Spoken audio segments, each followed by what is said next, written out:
think that sounds good. That volume. Let's change the chat. Let's change the lighting. Is insane today. It's, oh, here we go. That's what's wrong. I'm normally not so, okay. All right, we're figuring this out. Oh my God, we're live. We're very live and coming right at you. Hi, beautiful people. Hello. First of all, happy hump day. It's Anastasia from the Sacred Spheres. I think I just got a little heart. Welcome to hump day. We get our sexy on. This is my sexy outfit, my sexy uniform for hump day. Again, it's Anastasia from the Sacred Spheres, and happy Wednesday, happy hump day, although you might be in a part of the world where it's Tuesday or it's Thursday. I love that I have friends who are Kiwis from New Zealand. Oh, let's do this, where it's tomorrow. New Zealand, where my friends live, it's tomorrow less, what, 4 hours, 5 hours?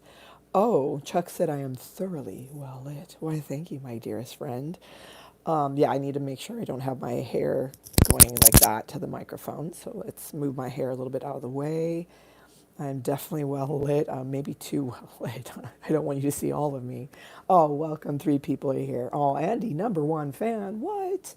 Thank you. So beautiful. I appreciate your comment. Thank you. Some of you might hear I'm a little bit raspy. I completely lost my voice yesterday, and we're going to talk about that. Andy and Chuck are saying hi in the chat. Thank you again, Andy, saying that I am so beautiful today in our hump day, my hump day uniform, sexy outfit. Chuck, thank you again. Yes, I'm well lit, like a little angel. Hi. This is my halo. We're going to talk about some big things today. It's in part why I have no voice. I titled this temporarily that we're going to talk possibly about being an artist in today's world and economy, and how to survive financially, or do you survive financially, how to manage your expectations. That's a big thing in hospitality, or retail too, but definitely in hospitality and restaurants, you really want to manage your guests' expectations. And I think it's important to apply that in life as well. I'm going to put this on. Definitely want to be able to discuss how we can perhaps find a way to navigate the waters in this difficult terrain of, again, being somebody who maybe has a yearning to do something maybe countercultural or just a little bit against the norm. Yay, thank you for the hearts. Yeah, I temporarily, yeah, titled and put a description for this video of, yeah, we're going to possibly talk about some of those things relating to being an artist and money and trying to like find our way in this world, no matter whether or not we're and when I say artist, I speak generally, like you could be a poet, you could be doing spoken word, ceramics, painting, cross stitch, acting, the blues, you're a session drummer, any conceivable type of artist, or you're an entrepreneur, you want to do something that's very, very different. Oh, good, Sydney might be showing up. Lots of hearts. Thanks for the hearts, folks. But yeah, also, this is hump day, so to speak, right? Getting our sexy on, getting our sexy on. I mean, I guess it's sexy to have a raspy voice, but my throat really hurts, actually. Really hurts.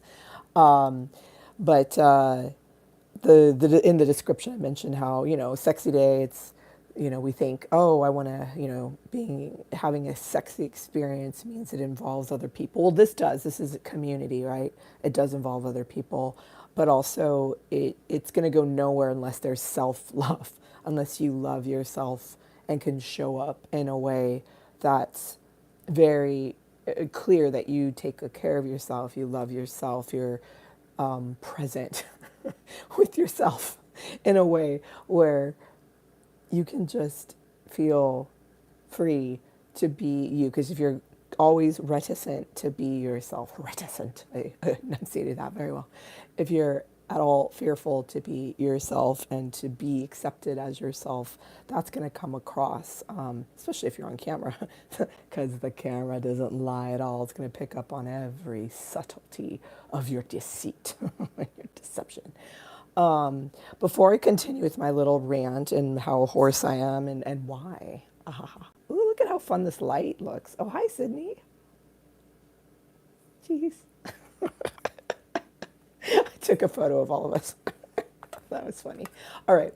So this is our happy hour, as you know. It's a happy hour because even if you and I aren't happy right now, even if you and I aren't happy now, we can know that there's someone somewhere in the world happy, even if it's not us, and we can have this happy hour to get happy and hopefully utilize some of my own energy and life force that flows through that I can offer you as happiness too. I am very thirsty for water today, so this is my hydro flask, and this is my grandmother's really fancy. I have two of these coupes, her little fancy coupe, and I love that coupe. Coupe in French is the verb to cut. So yeah, my beverage, my BYOB today is water. She gave me water. She gave me water. That's from a movie about Quasimodo. It's a French movie where is it French? I can't remember, but there's a line in it. I remember watching it in French class. And poor Quasimodo, the beautiful woman from that French village, that he fell in love with, and she falls in love with him in turn as well. But there's a moment where he felt so in love that she just gave him water, and he was just blown away. Like it was such a because people disrespected him to the extent that they dehumanized him and degraded him and didn't consider him human. And she gave me water. She gave me water. Cheers. I gave myself water. I loved myself. Speaking of self-love, see? Andy says, you're glad it's not poop in my coop. No, it's very fresh. I don't have potable water.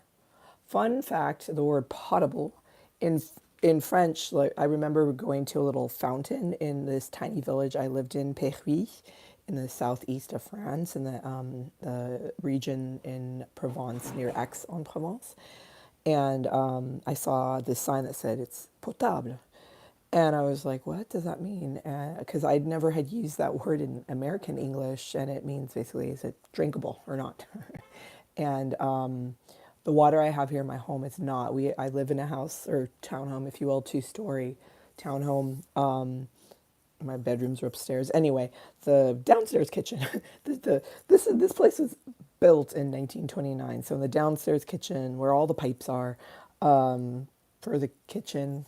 What the fuck am I even saying right now? My brain dead. It's Mercury retrograde. Blame it on the Mercury retrograde. No, the pipes are really old. This house was built in 1929. There's like 8 little townhomes, all mirror images, boom, boom, boom, boom, boom, all one by one next to each other, and yeah, so the pipes are old, and there's a lot of rust in the water. So we all have to do our best to, if we want to drink the water, we buy water. So I have very fresh bottled water that I keep chilled in my cooler, and then I keep it extra chilled in my hydro flask. So I love it. And I love this coupe. It makes me feel very fancy no matter what I'm drinking. Cheers. Num nums. But yeah, be careful with that. It is definitely old. The coupe, as well as my home. And of course, there are pipes upstairs, not just downstairs. Okay, we're not going to talk about my old pipes, but yeah, for as much education as I had, there are always things that slip through the cracks. Like I said, I'm kind of an advanced beginner, right? Sometimes I feel extremely advanced, sometimes remedial. I guess that's just the nature of being alive as well. You're always learning something. The more you know, the more you realize you don't know, and that's a very good kind of beginner's mind. It's a very Buddhist concept to just be in a space of no matter what kind of master you think you are at anything, that you always can learn so much. And also I found, yeah, the more I know, the less I know, especially when we were talking about the English lexicon last time and how big it is for an extant or dead language. It's arguably the biggest because it is a sponge. It attracts other words from other languages. And yeah, potable. I don't know, it's not even that arcane. But yeah, it's definitely very common in France, and I just never used it here until living here. But we do shower with our rusty water and wash our ditches. I don't know. This is why I wear rusty eyeshadow now, maybe, because I'm just rusting. Or maybe it's just my soul. Anyway, I'm I'm going to go back to the comments. Sydney saying hi to Andy and Chuck. Hello. And to me. Hi. Andy's asking, what's the thing beside my pick? You never noticed it before. Yeah, I think I switched the perspective just a little bit on this camera today on my phone.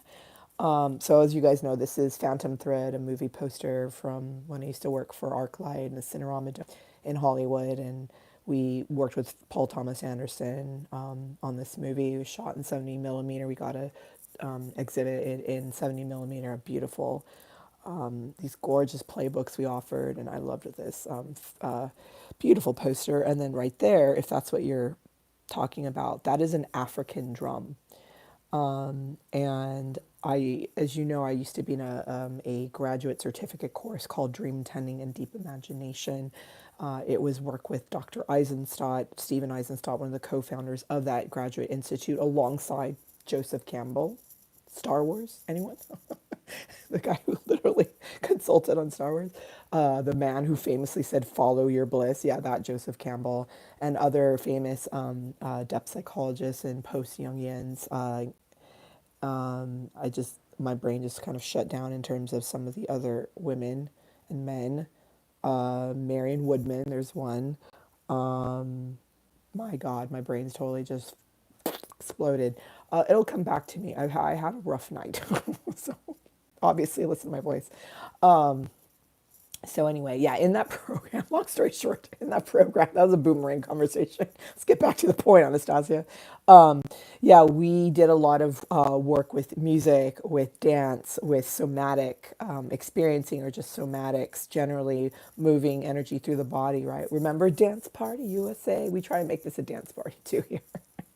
Get your dance on, even though my ex said I couldn't dance. Screw you, I can. Just move your body. That's dancing. I'm moving my body. We're dancing. It's hump day. Let's get our hump on. This is the Humpty Hump dance. No, just kidding. Okay, anyway.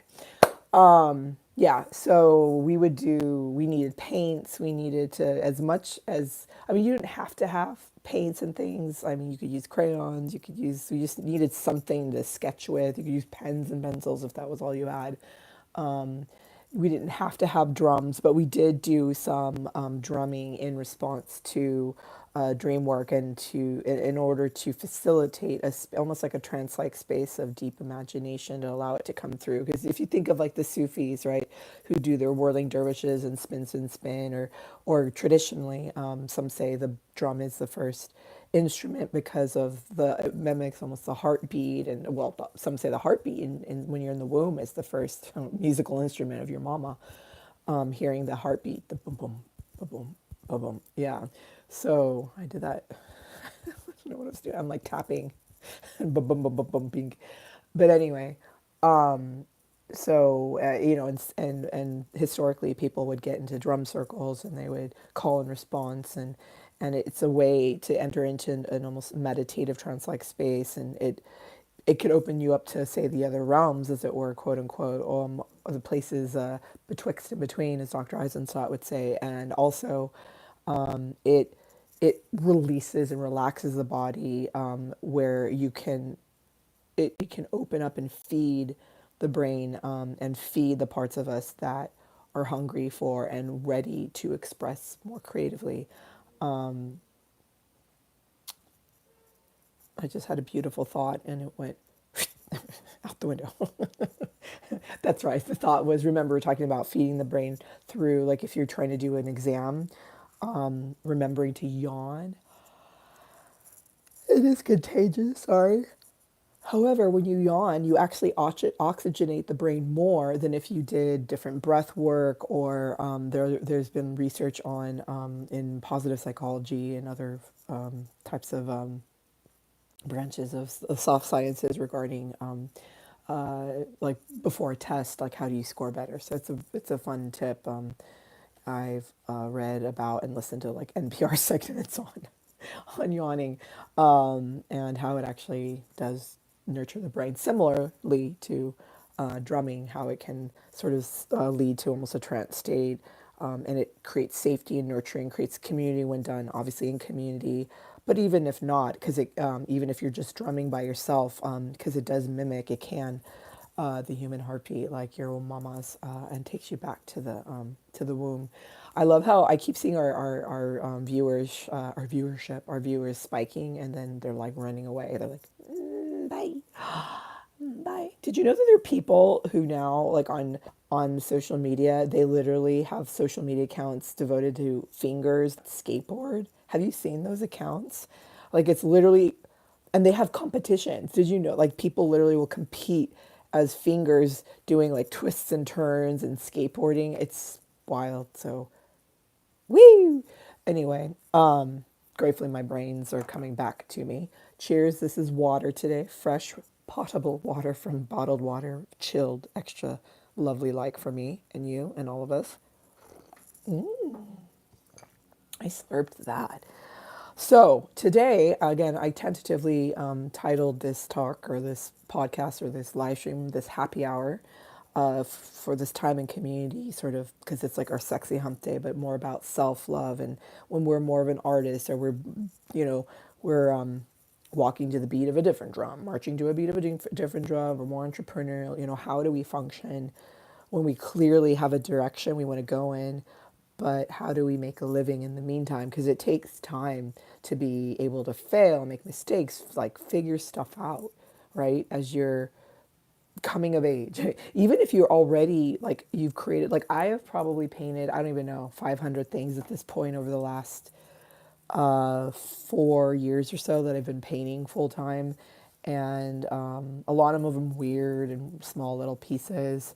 But like I have something to show for myself now. How do I monetize that? How do I create a business off of that? And also like you have to put a lot into that, but you can't just leave your day job. You know what I mean? Or maybe you don't have a day job. How do you, how do you, if you were trying to work full time on one thing, how do you also embrace the need for spending time on, say, a job, if you need to get one, so that you can have an income, so you can also, be able to have a fighting chance at getting your art career, whatever it is, going, if you're not already independently wealthy. If you are, send me a message. let's let's get my art career going. Anyway, this is a bit of a pivot, but I have a huge bottle of this color paint, and this is very Christmassy to me, but I'm not a huge fan of this particular color, but I have this enormous amount of it, so I did one of my famous abstracted flower paintings, which Joyce said kind of like weather patterns. There's a lot of movement. I do see them as like storms, like when you see storms on a weather map, they kind of look like like a hurricane or something. Kind of look like a tornado. It can, there's an eye of the storm, and the other, remember some parts of it is yellow or red. Anyway, so I lost my voice. Why? Because we all need ways to emote and express our emotions. And emotions run the gamut, and they're all valid and they're all beautiful, but some of them can be a lot, maybe too much for us. And one of them that's too much, I think, for a lot of folks, including me, is anger. In part because anger can, if you're showing anger in the public sphere, it could seem very aggressive and even violent. Or like when a parent just loses their cool and they get angry and they scream and yell at their kids. It creates fear. It can be really scary. And there was a lot of yelling in my household growing up. I'm not blaming my parents for that. They were going through a lot of hell, but there was a lot of yelling, and it is generally scary for me, but it's a valid emotion. I'm allowed to express it. Everyone's allowed to express it, and we're allowed to find a safe way to express it. A lot of times, like for me or people who grew up in environments where there was a lot of anger and rage, we don't even want to acknowledge that we can be angry ourselves. But anger, think of it almost like you think of like a powder keg exploding. Anger is pure life force and libido. It's a lot of energy, and when you can wield that energy, it could be very, very useful. We were talking about like how do you have a career when you march to your own number, when you want to be more of an entrepreneur, when you don't just want a normal 9 to 5 or even a job at all where you have to clock in and out and work for someone else. You want to work for yourself, artist or not. Like, how do you do that? You know what I mean? And it's so important to recognize and accept exactly where you are. And I've been really frustrated the last few days. And yesterday it was so fun on Monday with you guys. I was elated, like almost euphoric when I ended that session. I mean, it reminds me of how much I need to be with people, entertaining them, talking to them. Because what I'm doing with you is what I did for a living, and I had to leave that job. That job left me, honestly. And I had to move on at the end of May. And I forget that I am introverted, but I'm an extroverted introvert. Like I can't not be in the public sphere. Like I love being alone, but in the public. Like I like being by myself, but going to a restaurant, being around people. I like being by myself, but going to a movie. I like being by myself, but being at a library or a store or a coffee shop. I love studying and doing work, reading, or I'll go to like a bar, like a fancier bar or something, like in my neighborhood where they even know my name and I hang out and I read and I have like a glass of wine. So I'm alone, but around other people. And also, it's important for me to be able to talk to you guys because it brings this energy into me, even though right now I don't have maybe as much energy, more grounded because I'm I'm finding, oh, there's the motion. I'm finding it really hard to know how this is going to work, to do what I need to do as an artist to show up in the world. So when I say artist, like for myself, I sing, as you know, badly, silly like. Do this type of performance. It's sort of like a one-woman show, monologist. It's a bit stand-up like when I'm talking to you in the comments. It's almost like doing crowd work. There's also writing. There's for me music making, songwriting, not just singing, and there's yeah, just general merrymaking on a bigger platform or stage, right? And oh, sorry, I left out painting. Actually, let's pivot for a sec. So let's get my emotions in check. I was about to start weeping my eyeballs out. I'm gonna look at the chat for a sec. Oh, Andy's back. He was thirsty and needed some water for the choo choo tracks. Okay. I just finished this piece. I have a friend who's not on, she doesn't show up on this live stream, though she was there on my first live stream. So, mwah, thank you, my love. This is a gift for her. What do you think about this? So, some of the flowers that I paint, I like to, oh, thank you for the hearts. I appreciate that. Hopefully, you're not, you know who you are. Hopefully, you're not watching this. If you are, this is your gift I told you about. But I like to collage and Tetris a lot of these, as you guys know, but some of them I like to just, like Chuck, I gave him a gift where it was framed. But some of them I like to mount on a canvas and paint a fun, bright color and then just sign the bottom. But I kind of like this. I have another one for a friend who doesn't watch this live stream because live streams are really hard for her. They induce anxiety in her, which I can understand. So, so you guys can see this one's for her because she loves like 1970s colors like avocado green and brown. So this one's for her. Anyway, I just wanted to share those. I've been very frustrated. I actually did something I tried out for any artists, like painters. If anyone is a painter, I know Chuck obviously is, but anyone watching this, whether you want to leave a comment, if it's after the live stream's over or right now, I struggle so much with my signature. So I've kind of perfected this like medical doctor looking mess of, my name's Anastasia Pavlov, so there's an A and a P. You can kind of see the A and then that's the P, and there's just this mess. I've I've literally worked on this signature for a long time. I like it a lot. It's kind of, it feels like that's, if I were like an author or an actor signing autographs, like that's the signature I would use. But there are a lot of people who are like, no, you need to have a signature that has your actual name in it, like Anastasia. Like, okay, now I just was using this for a lot of other things, and now it's going to look like a mess.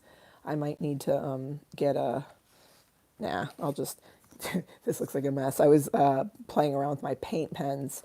I was like playing around with the signature here where it's my fun weirdo signature I've worked on for years with Anastasia. With my other, when I have super tiny pieces I do want to sign, I put an AP like that.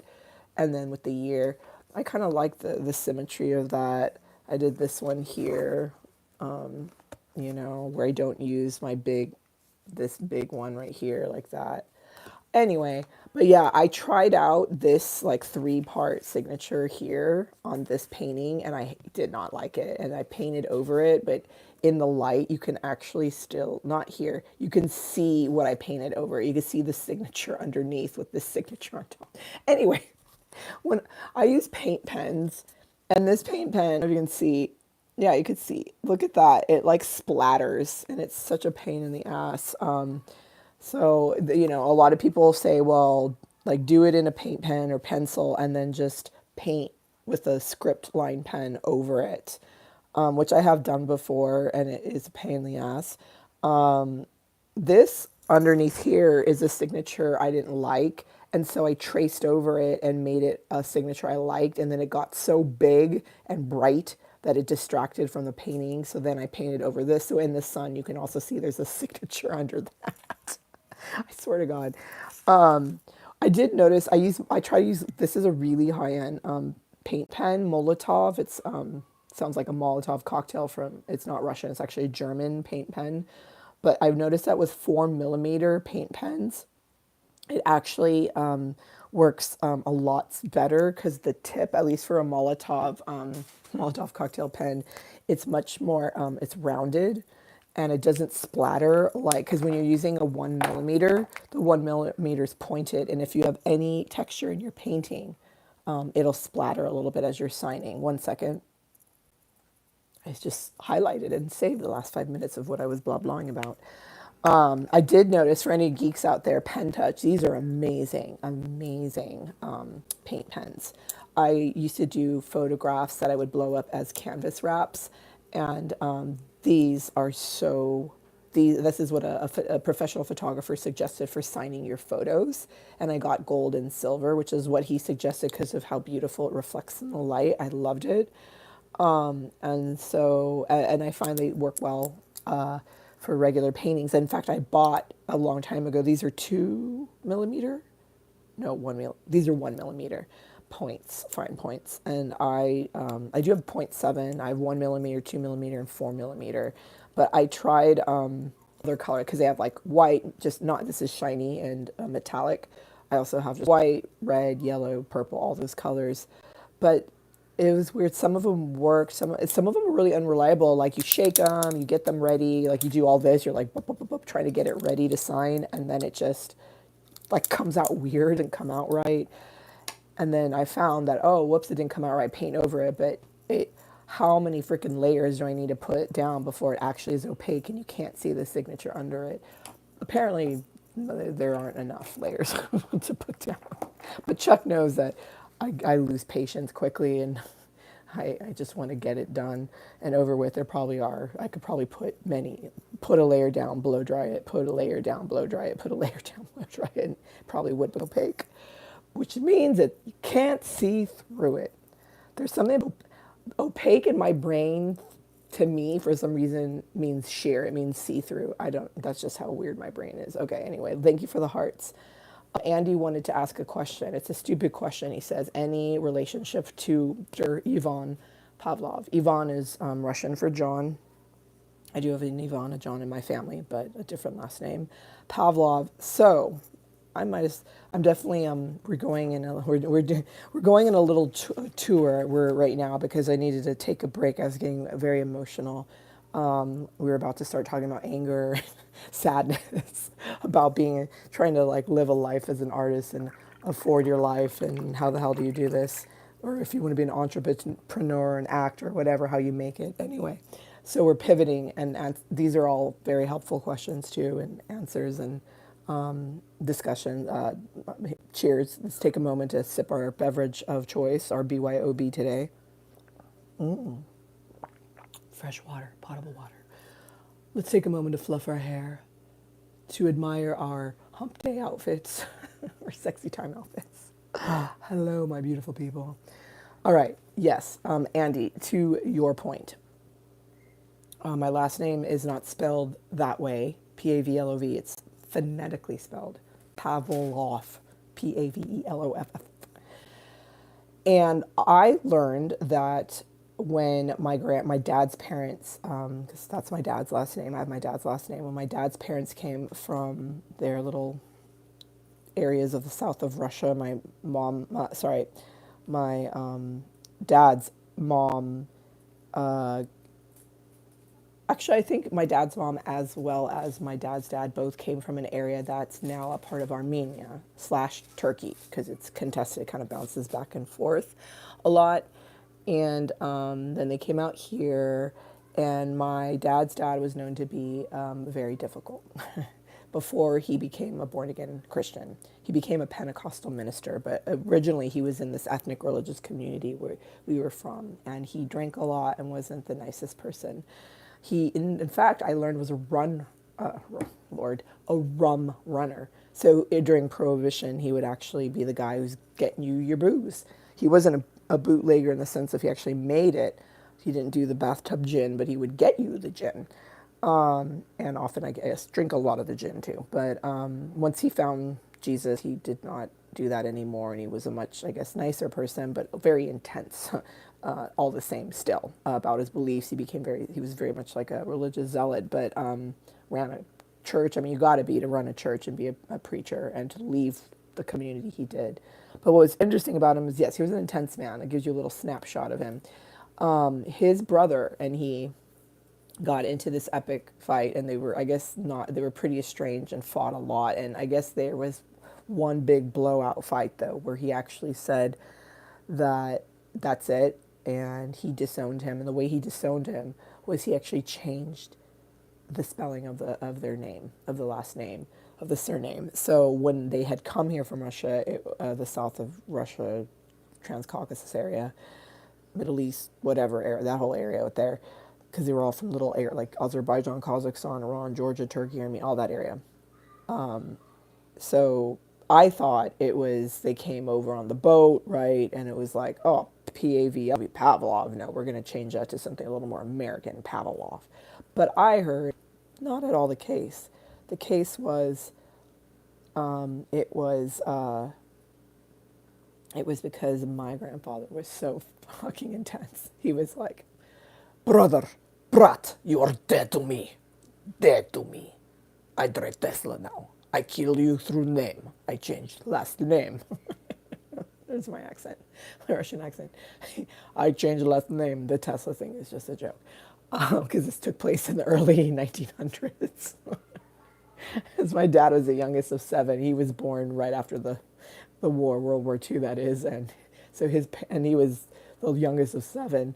His parents had already had a brood of kids, so they're born in very early 1900s, like 1902 or something. So anyway, they did not drive Tesla. They drove horse and buggy. But yeah, my grandfather was like, you're dead to me. I'm changing the spelling of our last name, and we are forever estranged as brothers. So that is the origin of my last name, and it's spelled. And more so, yeah, who knows who the hell I'm related to. My dad's side, there's like almost no genealogy that was done. Nobody fucking knows. It's anyone's guess or game. I do know that they were much more peasant stock, like farmers, fishermen types. On my mom's side, they had more education. They were more from Georgia, Tbilisi, and they were more like tradesmen and they had a little more history. But even on that side of the family, we could only trace it back so far. I mean, who the hell knows? That is a very famous person. My mom's maiden name, which I will not say here because for security purposes, she has a last name that's actually quite established. There are a lot of very famous people, doctors, lawyers, very well-known professors, thinkers with her last name. Anyway, I did do a report in the sixth grade on Ivan Pavlov because, you know, who had my last name? No one. No one had a name like Anastasia either when I was growing up. So there's that. So I'm glad we could talk about these things. Yes, my grandfather was like the godfather in a sense. He was, yeah, kind of scary. I mean, he literally ran a huge, huge church in East Los Angeles, starting in the I think 30s or so. Drink your water, hydrate.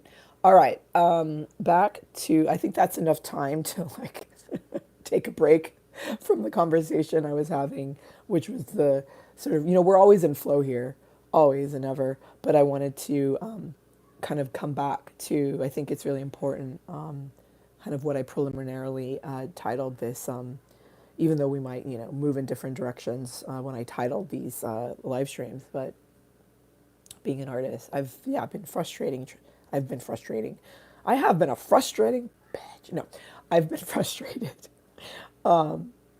Just considering what to do because this has been literally. I mean, cry me right. Cry me a river. Play me a tiny violin, Anastasia.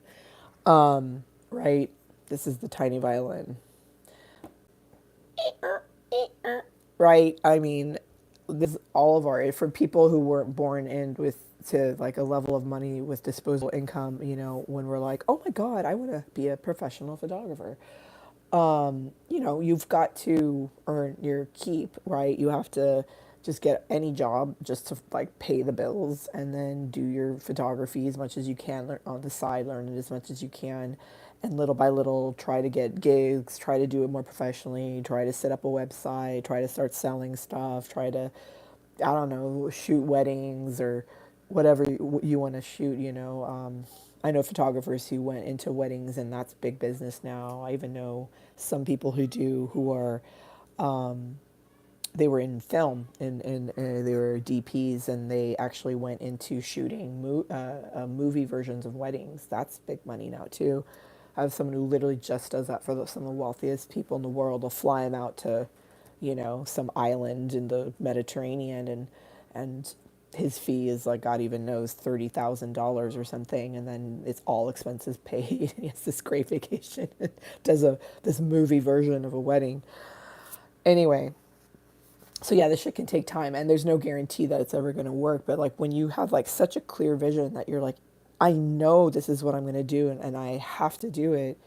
But there's that thing of, I need some type of 9 to 5 or I need some type of job. Like a lot of actors here in the city obviously will get jobs in serving or even substitute teaching, nannying or dog sitting, dogs, jobs, job dogs, dog jobs. Pavlov's dogs. What about Pavlov's cats? Yeah, they could not be tamed by the bell. Ring a bell, I might salivate though. Someone once used that as a pickup line on me. It was kind of cute. You're ringing my bell and making me salivate, Pavlov. That was kind of cute. At least that person tried. That was cute. But then I'm like, nah, no, no. He was as old as my grandfather. It was not appropriate. Actually, I'm exaggerating. He was as old as my father, but I used to have a lot of grandfathers hit on me. I didn't, for some reason, I make it big with the people 50 years older than me. And they say you shouldn't date someone more than like 8 years older or younger. But anyway, there are no rules on this whole thing. What are your thoughts on the matter? I was last dating someone 13 years younger than me. What? Word. Smoke if you got 'em. Anyway,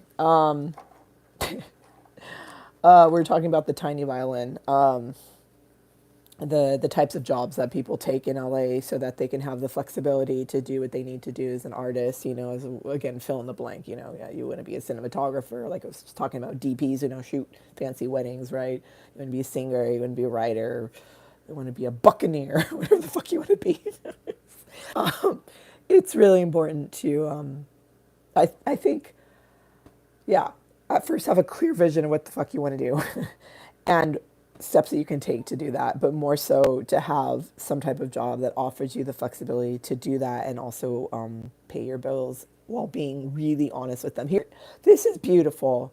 This actually is a really beautiful story. It's my sister. It's her story a little bit. So my dad got a terminal cancer diagnosis, and my sister was living far, far away. And we had just lost my mom's father, my maternal grandfather. He had just died. And then almost immediately after he was buried, my dad got a terminal cancer diagnosis. And my sister's like, okay, I'm moving back home because she was living so far away. So she moved back, and she became my dad's primary caretaker because he was almost immediately in hospice and palliative care, but at home. He didn't do it in a facility.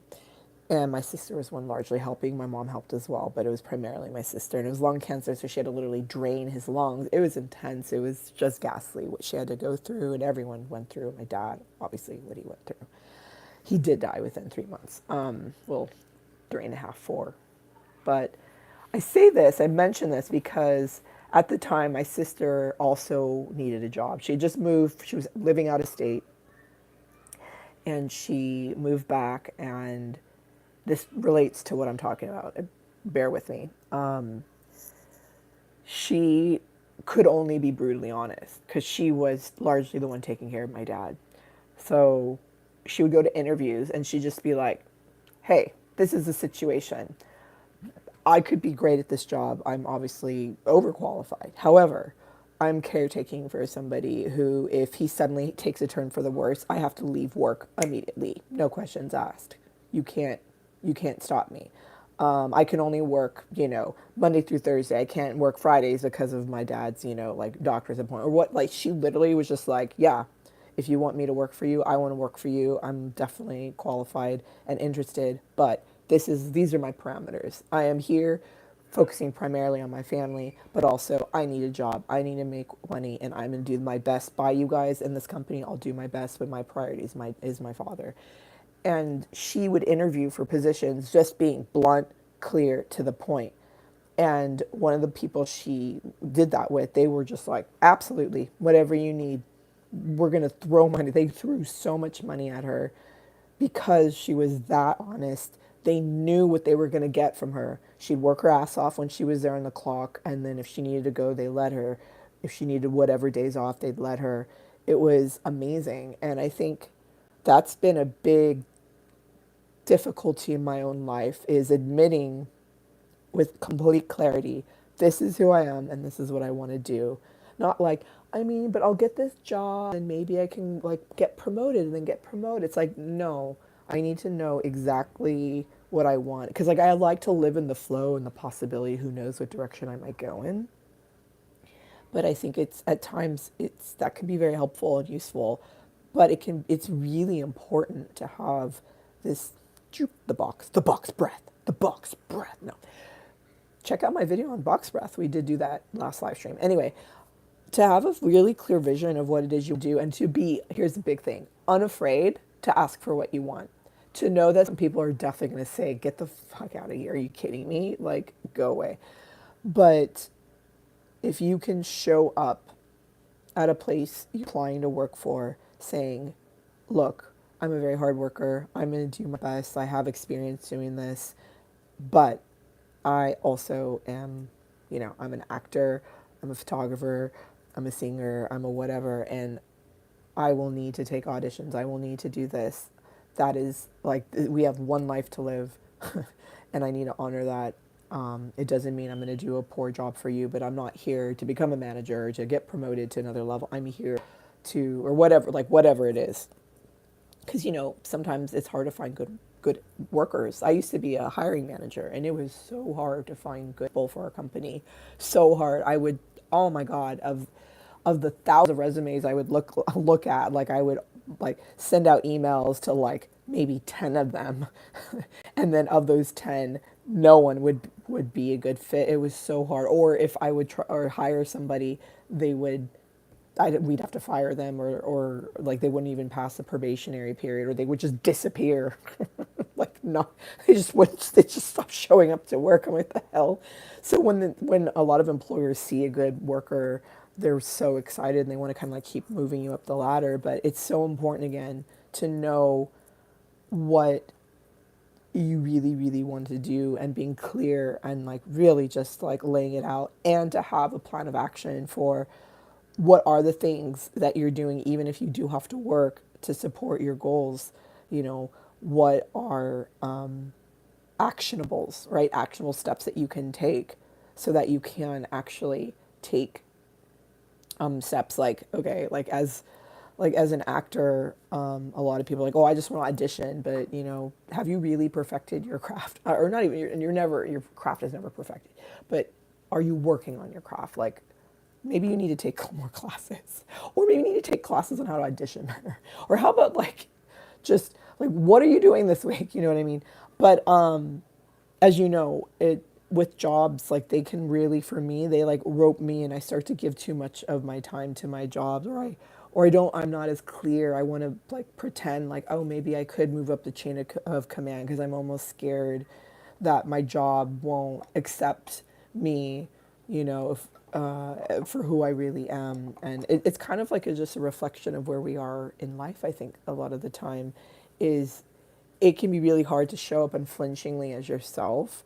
But when it's something that really excites you and it really is you, like even if someone's like, like Anna, some people call me Anna, Anastasia, like, dude, like, what is this? Like, why do you need to show, you know, boobs? Like, because I feel like I need to show it next. Like I don't give a fuck, you know?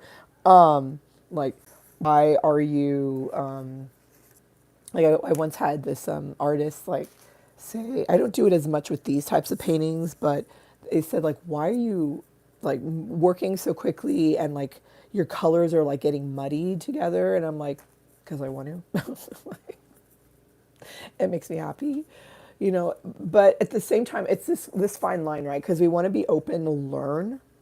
We want to be open to, you know, the possibility that I might actually benefit from taking more formal art classes, you know, on, whoa, that was my tummy. I definitely need to eat something soon. But I could benefit, you know, maybe from taking certain classes but on certain things, you know. But I also, it's such a personal thing. For me, I just, art became process art, a way to respond to dreams and deep imagination work and other people's dreams and just to doodle and daydream. And it suddenly exploded into like I couldn't stop painting everything in sight, and I didn't know what it meant. I was like, oh, well, maybe this is how I can finally like, okay, I'm not writing, singing, doing like stand up right now, but this could be a way to like maybe make money. I don't know. And I got really excited about that. But honestly, I still don't know why I'm painting, why these things keep coming through. They're for. I have no idea. I know that it serves, it like scratches this itch that needs to get scratched. Me. It serves a need to really help me, you, because there's so much energy in me that needs to get out, and it's so frustrating. That's another thing. Like sometimes as artists, we don't have anything to show for ourselves. Like we are overworking ourselves in our day job, and we don't have enough time to focus. We're too tired after work to focus on anything that's art, acting, singing, whatever, or entrepreneurial, you know, whatever related.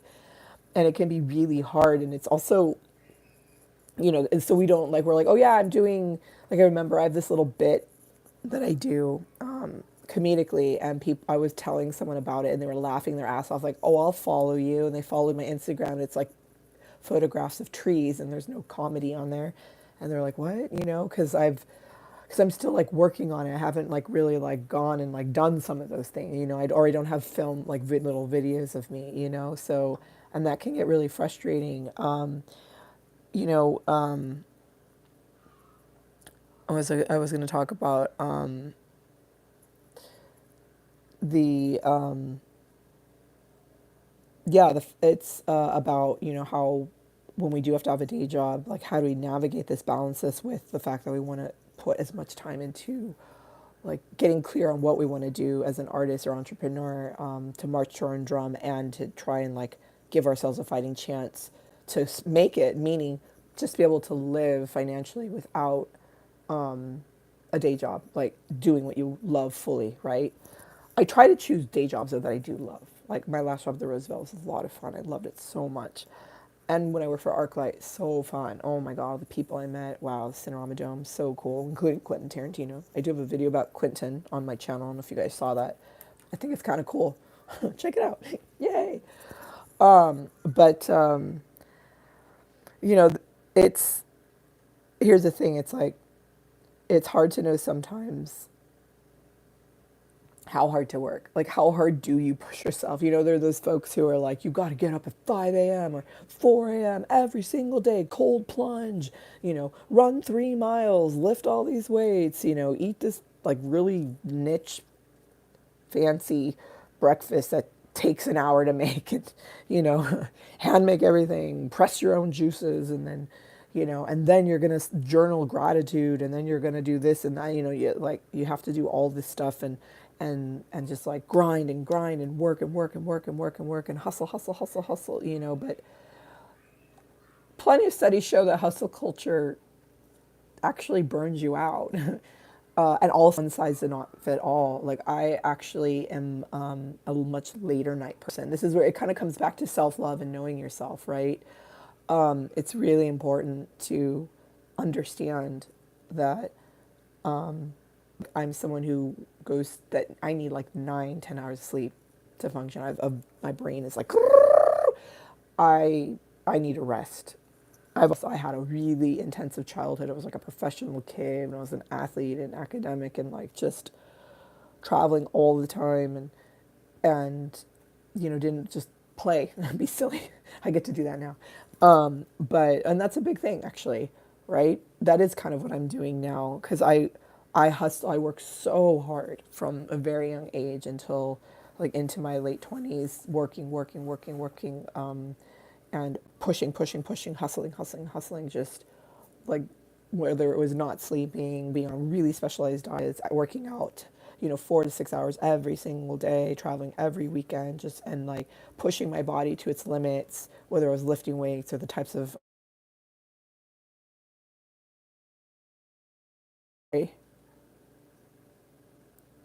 Hi, shit. Am I still? You can't see me. Hold on. Ah, can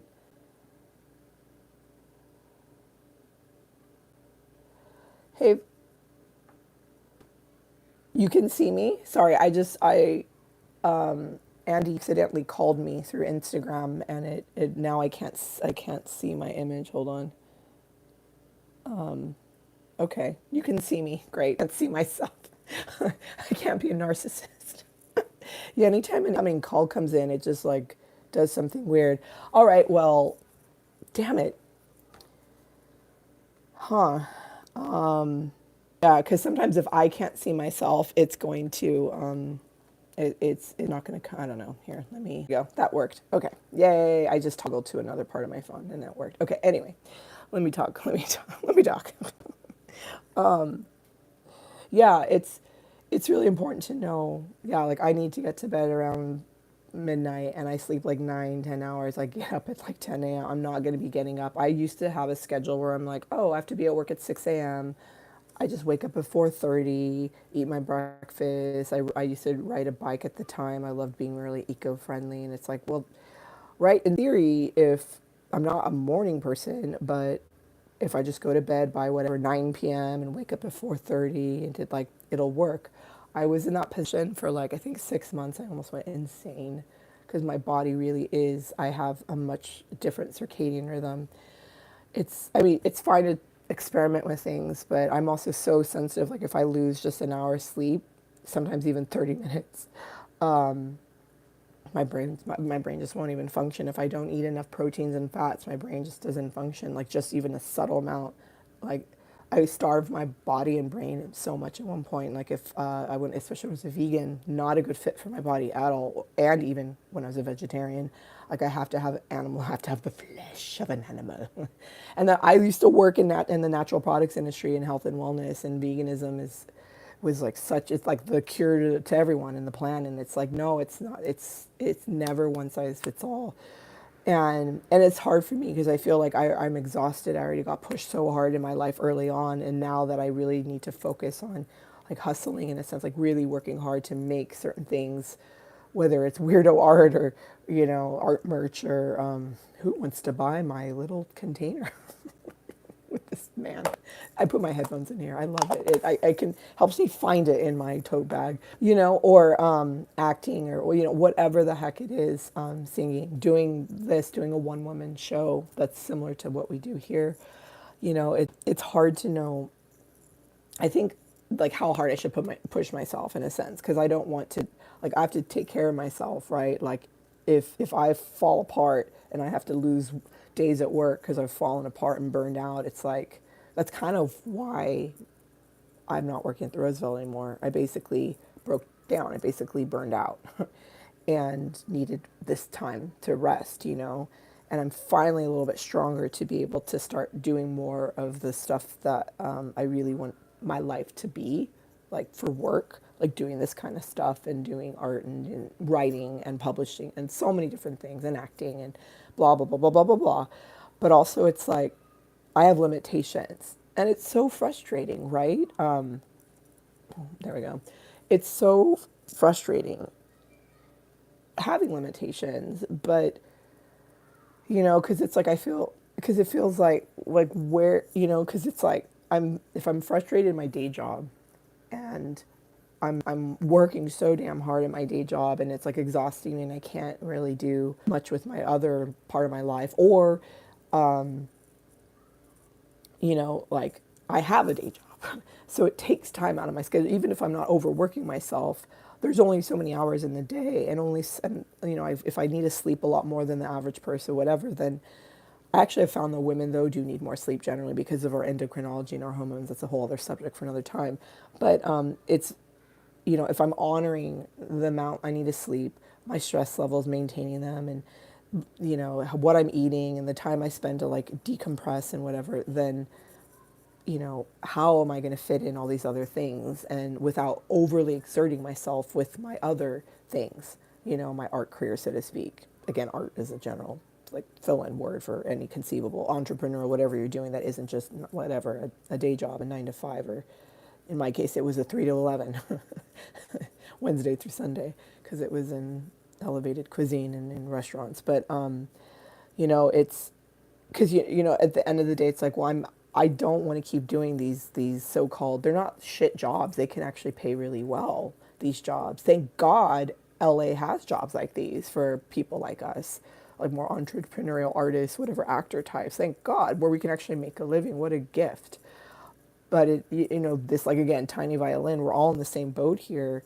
But it's like, if I can't keep doing the day job, I've got to make it as an artist. Like, when do you just jump, right? They say jump and the net will catch you.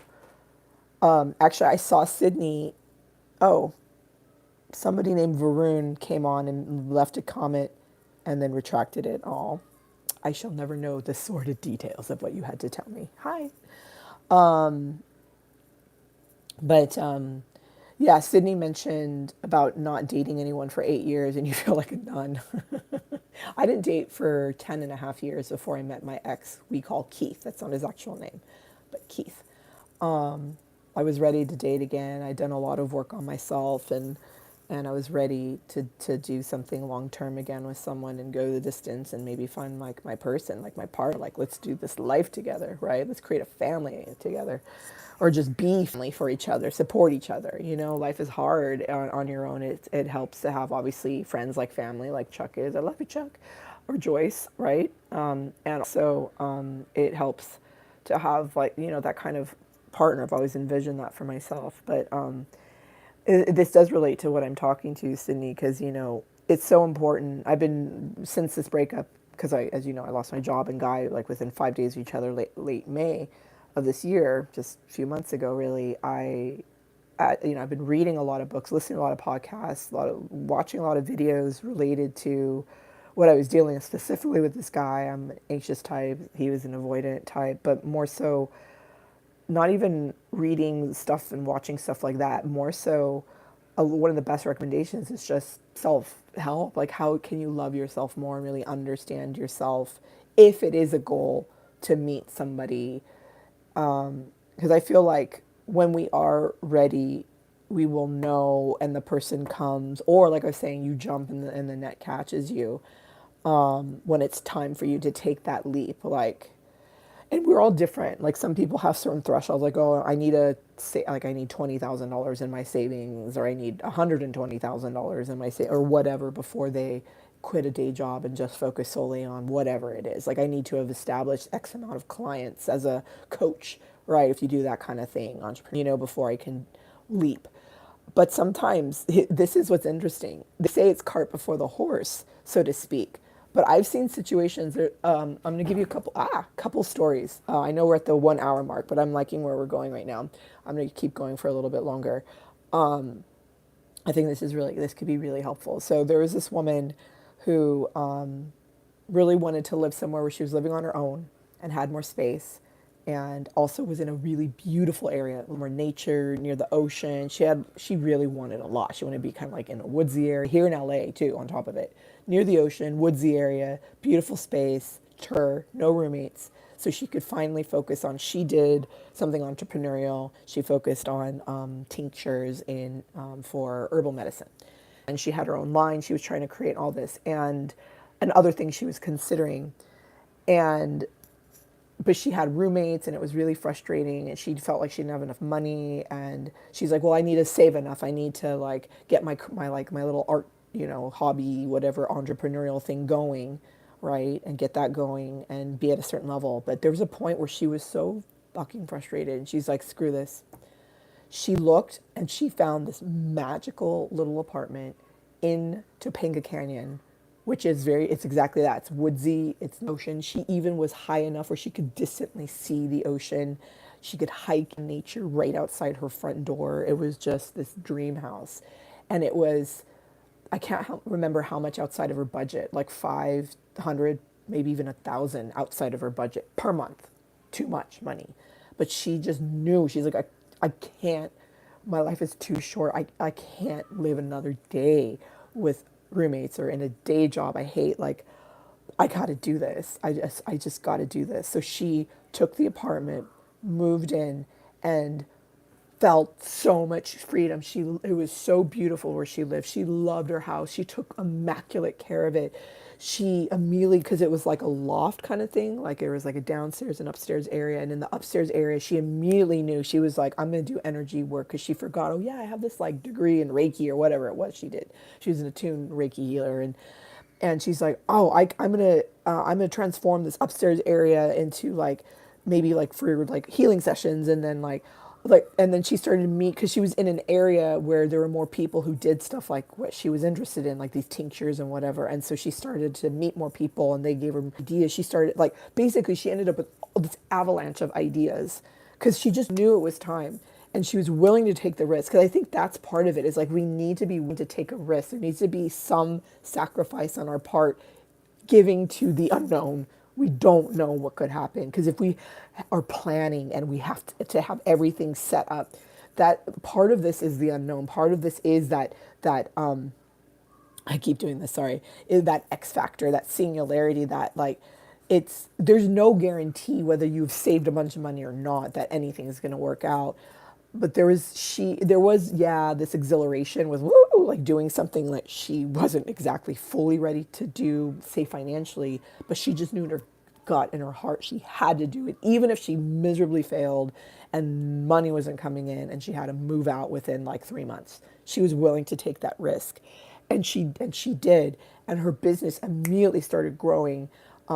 She still had like a little day job, but it was like in a bookshop in the area, and it was just like a little part-time thing. But that actually became a place where she was able to sell these tinctures she was making, and then she was able, like, again, she met all these people, all these things just like snowballed, and it was amazing. So that is an interesting story there. Again, we have to move when we feel it's right for us to move. Sometimes we need someone to, though, we sometimes need a friend. I've been talking to Chuck a lot about this lately. We need a friend to push us off the cliff, like, or like the person who's on the diving board. You're like, I know I need to dive. I know I need to dive. I need to get in the water. And you won't. You're like frozen. Sometimes you do need someone to like push you off, and sometimes you can do that yourself. So I wanted to share that story. And then another story with you. So this story is of me.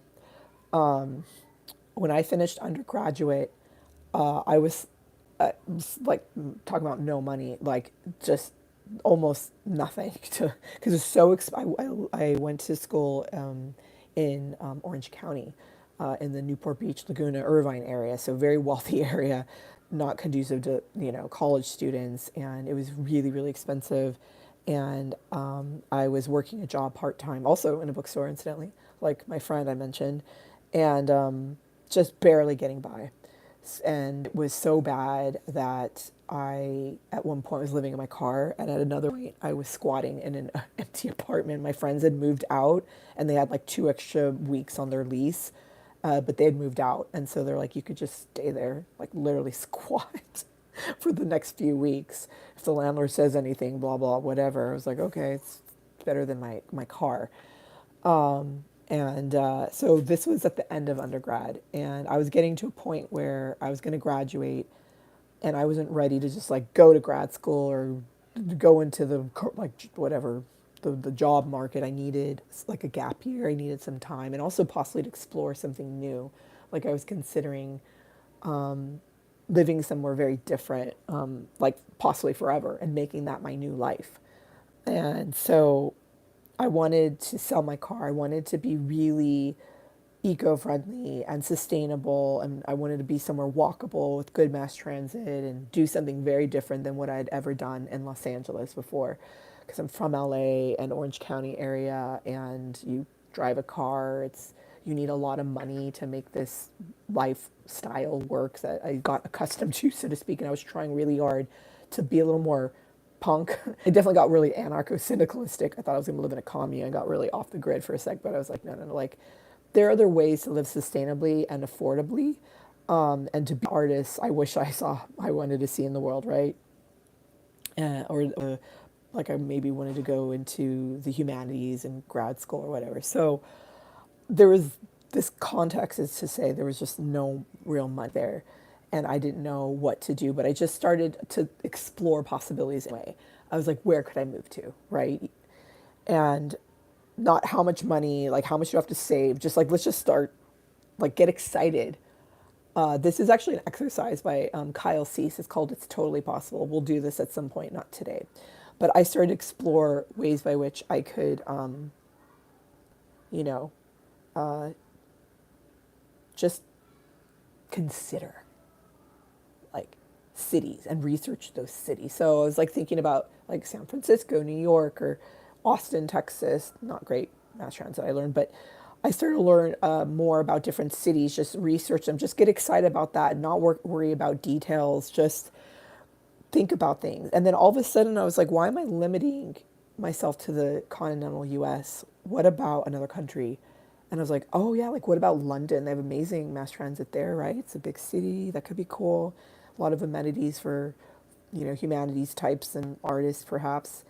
And then I had a friend who was living in Paris, who just moved back. And he's like, forget London or any city in the US, go to Paris. Paris, I was like, don't they hate Americans? And he's like, no, Americans are in vogue. Like at the time, I've told a little bit of the story because, I mentioned how at the time, people wanted to learn English, not with a British accent, but American accent, and watch, Friends and listen to Snoop Dogg. So for those who've heard this story, just, the happy ending.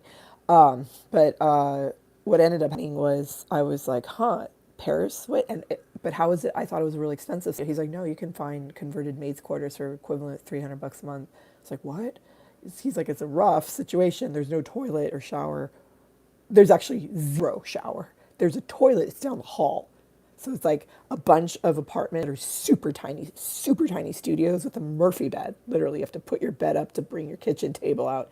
And then there are a variety of little studios down the hallway is a toilet. So you have to go to like a local gym to shower. You have to get a gym membership, but your rent is like dirt cheap, right? And you live in, because only the really posh and nice places in Paris had maids' quarters. It's often in really nice neighborhoods, so it's going to be a beautiful neighborhood. So, and plus there are many other ways to find affordable housing in Paris and work jobs and ways to get sponsored for your visa, even if you're not going there with the visa, because you can go there on a tourist visa for 3 months and check shit out and figure it out. So, but remember, I literally had nothing to my name, like squatting in an empty apartment, making minimum wage at a bookstore, working part time on top of that. So, living in Orange County. So, yeah, but what ended up happening was the moment my friend said that, it was like something clicked in me. Just like with my friend who was like, I can't do this. I can't do this whole day job and suffering and living with a million roommates. I just got to do my entrepreneurial art thing now. I got to do it. And in me, when I heard him say Paris, and I had studied French for so long, I thought I would have been to Paris 5 times over by then. And I'd never been. I'd never really traveled much besides going to Russia once by way of Germany. But, or I was in my mommy's womb going to Canada at one point. So I just realized that's it. And the second internally I made that decision, just every conceivable door opened up for me like that. Just immediately, people like came out of the woodwork. All these possibilities. You could stay here, stay there with my mom in this place, and job possibilities. Like literally, someone's like, "Oh, I used to work in Paris. They'd love you. So here's like my boss's name, phone number. Like when you get there, call him up. Like you'll definitely get a job." Like it was amazing. And within like 2 weeks, I didn't keep in mind no money. I've not shared this on this channel yet. There's almost no money to my name. I'm like, okay, well, I made the decision. Let's do this. How now? Like, where's the money? Show me the money, right? I was just thinking about Jerry Maguire earlier today. I saw a guy who looked like the actor who played the football player who was like, show me the money. Anyway, what happened? Universe, whatever, God, whatever, showed me the money. I, out of nowhere, got a check in the mail for like $2,000. Now people will be like, oh, you need way more money to do that. I was like, are you kidding me? I don't need anything more. Also, time was of the essence. Like, I was about, like, school was ending. I had only so much time to get into the next step of my life. And, graduation's coming. Uh-oh, what are we going to do? What are we going to do, gap year? And I was like, I don't even remember being in this really weird, car accident. What happened was, I was like, oh God, I was a passenger in a car accident, and it was a minor fender bender, and apparently there was some type of settlement, and I got part of the settlement as a passenger in case I had any potential whiplash or anything, just to like cover me. And if I agreed to accept the money, then I was signing, obviously a waiver that I'm not going to need more money for any other injuries, because it was a pretty minor car accident. But I immediately took that money, bought my plane ticket, and was literally within 2 weeks of like, Paris? Yeah, let's do that. Bam. 2 weeks later, check in the mail, buying tickets. I'm there. I'm in Paris. And keep in mind also, I left right after 9/11. So prices were very low on on plane fares. So anyway, anything's possible. And Sydney, it comes back to what you said, because this is for anything. Like you're like, I'm ready to date, and then bam! I swear to God, it happens every time. That's what happened when I met Keith.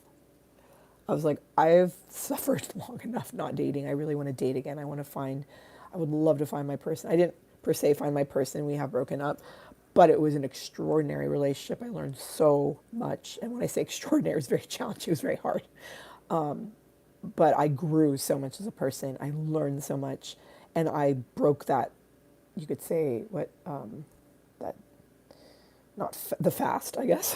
That long period of of not dating, and realize I still have so much more to learn about myself. But the more we work on ourselves, the more we love ourselves, the more we really care for ourselves and meet ourselves where we're at, not judge ourselves for having limitations or for not hustling enough. I think most, I watch a lot of videos about this, and I think one of the best tips was always like, it's a sprint typically when you're working really hard or hustling, but it's not a constant, incessant sprint. You have sprints and then you're walking, or you're doing a subtle jog, or you're power walking. Remember, we power walked last time we were together. So I found that really interesting that even like, I mean, like I watch a lot of videos about very famous people and their process and how they make stuff work. I was listening a lot to A24's podcast with Bill Hader and Ari Aster. Ari Aster from Midsommar, Hereditary, Killing of a Sacred Deer, that extraordinary filmmaker, very edgy filmmaker, kind of neo-horror, whatever he's doing. Really cool dude. And obviously Bill Hader, Barry, but SNL, an amazing comedian who also is now a filmmaker and director. And they talk a lot about this. And with their process, they were saying how they're so unorganized, just slapdash. But when they get an idea, they just start working on it, and then they work as hard as they can, and then they just stop, and then they just fart around. So I think that's been similar for me. Is like I get this like, oh, I gotta work, work, work, work, and I do as much as I can, and then I just am like, okay, I don't want to do anything. Although generally I also struggle with that because again, remember I got really burned out on life as a kid, but and so did Galaxy. So she had a rough adolescence. And kittenhood. She wanted to say hi. Hey everyone, it's Galaxy. Oh, my baby, I love her so much. She's 8. I've had her for 6 years. Hello, I'm Galaxy. So all of this to say, we're now coming back to where I started with my raspy voice. I suddenly got really angry and sad, but specifically angry, and I needed to use the energy in a way that was safe. So I went in my car and I screamed as loudly as I could multiple times. And I screamed so loudly I lost my voice. But I feel like I was able to utilize that anger because I had so much energy that needed to come out of me that I got frozen in place. I couldn't even move. I didn't know what to do. I felt like I could do so much but that I did nothing.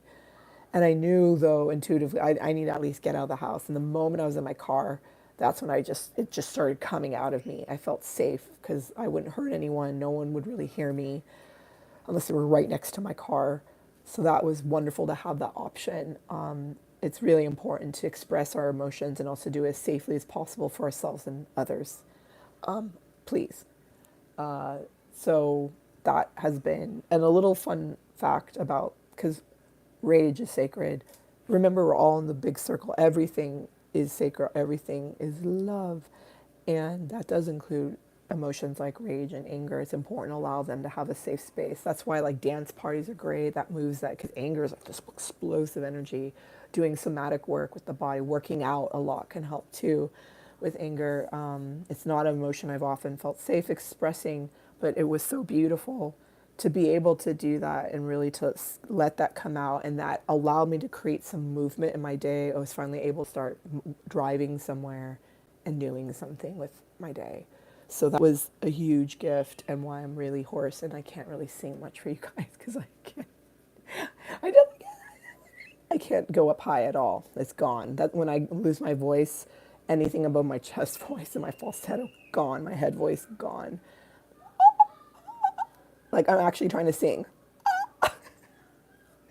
I can kind of sing low though. I can get real sexy and sultry. I used to hang out down at Jack's pool hall. Okay, that sounds like I'm drunk and awful. I don't know what that was. Sorry. That's actually a Johnny Lang song. That was terrible. All right. What a wild day. All right. Thank you for those of you who are still here. Our viewership has gone all over the place. I'm glad I could like pivot from starting to cry my eyes out and come back. We're at 79 minutes. We even got a phone call randomly that shut off my camera for me, but I'm glad you could still see me. All right. I love you guys so much. Let me go through the chats briefly. Thank you to, we had a noob, Varun, who showed up, took off his message and disappeared. Sorry. And Andy still loves my voice. Thank you. That's kind. And he's saying hi to Galaxy. Now I can sing very wide. Exactly. Yeah, I can sing much lower. I once met this amazing musician when I worked at the Roosevelt, who, when he heard I once lost my voice this badly when I was at work, and he's like, "You should sing like Betty Davis Eyes, you know that song." I was like, "Oh yeah."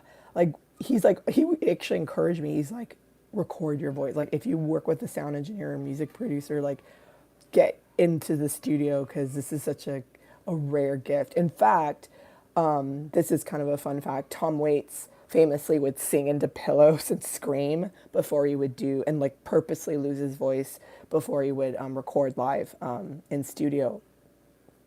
Record in studio or sing live, possibly both. Sorry, and it helped give him that like rasp, like the piano has been drinking, not me, or sane, say we're all insane. The fireman's blind, the conductor's lame. A Cincinnati jacket with a sad look dame. Heading out a window with a bottle full of rain. Clap of hands. Clap. That's Tom Waits. That's the song Clap Hands that I kind of sang badly and I started to clap on the wrong beat. God, that's the whitest thing ever, right? All right.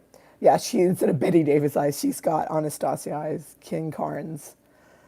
Thank you, Sydney. All right. Well, I need to sign off. We went 20 minutes over. We happy hour and 20 minutes. Ooh, I've got my duck lips on. Anyway, thank you to Chuck, to Andy, to Sydney, and briefly Varun, who appeared in our chat today. There were a lot of other people showed up who just didn't want to show themselves in the chat. Maybe one of them was my friend whose gift I showed on camera, but she didn't want to actually show up in the chat. I hope this was helpful for you. Please let me know what was helpful for you. Don't forget to like, subscribe, hit the little man in the boat so you know the little bell thingy so you know when I go live or I've posted something. It helps me to keep doing this. Speaking of art, it helps me to potentially have a career doing this, which is a goal of mine. So ho ho ho and a bottle of rum. I'm so grateful to everyone who showed up and to the likes and the comments. This is the community after all, and I'm responding to you, not just, you know, doing my, you know, ad-libbing here, ranting, my TED Talks, and a surprise phone call, Randy. Yes, indeed. So thank you. Yeah. Uh, Please, like once I, even if I not if, when I post this live stream and I make it public, you know, feel free to leave a comment. You know, what things did you learn from this? What things you found helpful? What were surprising? What would you like me to talk about next time? I'm going to start using the post feature more on YouTube so I can post and do polls like what you're interested in. Perhaps me talking about, I like to just be in flow though. Like I love Monday, we just were in flow and it was a lot more just me interacting with people in the chat. Today was, I felt more, because of my voice and what happened, I felt like it needed to be about something. But obviously we went in different directions and told different stories. Like last, my favorite on Monday, the story about my nudist aunt who was part of a nudist colony. That story was very unexpected and came out, and that was really fun to talk about that. Well, I love you guys very much. Okay, take good care of yourselves. Yum yum and a bottle of rum. And don't forget to sing if you can, because my voice is gone, so sing for me. I'm so glad Galaxy could say hi. I now need to feed her, feed me. Have a beautiful night. Again, I love you very much. Know that you're loved. Thank you for being part of my community, and know that it doesn't mean I'm in love with you. We're not in a relationship, but we are a community with one another. You are very loved, okay? Thank you for being here. Thank you for being part of my friends circle and my community here on Facebook and in the world at large. From the Sacred Spheres, Anastasia, have a beautiful hump day. Hope you get through the rest of your week well. I will see you on Friday, 7 p.m. Pacific, here live. And maybe I'll go live in between now and then. I think I have a lot of videos to post, so sorry about that. I will hopefully get on to that. I'm liking this new makeup, this way I've been doing it. I'm definitely very tired today. I also didn't sleep well. That's another story for next time. How about that? Or never. But I like that. I make about my eyeballs. David Lynch. Guillermo del Toro. Anyway, love you guys. Have a beautiful night. I'll see you soon. Be well. May you be well. And may you feel loved. Good night. Bye, my friends. Goodbye. Love. can't see.